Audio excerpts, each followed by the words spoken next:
Hi family, welcome to అమ్మ చిట్కాలు. నేను మీ దీప్తిశ్రీ. పిల్లలు రంగు వచ్చేలాగా చేసే న్యాచురల్ హెల్దీ డ్రింక్ని చూపిస్తాను.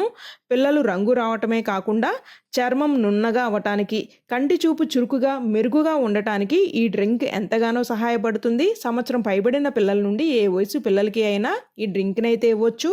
పిల్లలు న్యాచురల్ వేలో కలర్ ఇంప్రూవ్ చేసుకునే మరికొన్ని వీడియోస్ కావాలి అంటే ఈ వీడియోని లైక్ చేయండి. మొదటిసారి ఛానల్ని చూస్తే ఇంకా సబ్స్క్రైబ్ చేసుకోకపోయినా దయచేసి ఛానల్ని సబ్స్క్రైబ్ చేసుకోండి.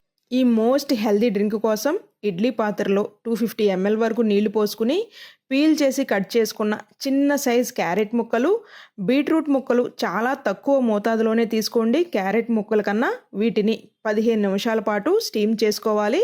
15 నిమిషాల పాటు కుక్ చేసుకుంటే చక్కగా ఇలా ముక్కలు స్టీమ్ అయి ఉంటాయి. వీటిని చల్లారనిచ్చి పేస్ట్ లాగా గ్రైండ్ చేసుకోవడానికి అవసరమైనంత నీళ్లు పోసుకుని ఫైన్గా గ్రైండ్ చేసుకుని పక్కన పెట్టుకుందాం. గిన్నెలో 200 ml వరకు పాలుని పోసుకుని గ్రైండ్ చేసుకున్న క్యారెట్, బీట్రూట్ పేస్ట్ని వేసి మొత్తం కలిసేలాగా కలుపుకుని లో ఫ్లేమ్లో పొంగు రానిచ్చి కాస్త యాలకుల పొడిని వేసి మొత్తం కలిసేలాగా కలుపుకొని 1 నిమిషం పాటు పాలుని మరగనిచ్చి స్టవ్ని ఆఫ్ చేసి తురిమిన బెల్లం 1/2 టేబుల్ స్పూన్ వేసి మొత్తం కలుపుకోండి. పాలు వేడి మీద చక్కగా బెల్లం అనేది కరిగిపోతుంది. చల్లారిన తర్వాత వడగంటి సహాయంతో వడగట్టుకుని చిన్నారులకైతే ఇవ్వండి. ఈ వీడియో మీ అందరికి ఉపయోగపడుతుంది అని అయితే ఆశిస్తున్నాను. వీడియో నచ్చినట్లయితే please do like, share and subscribe.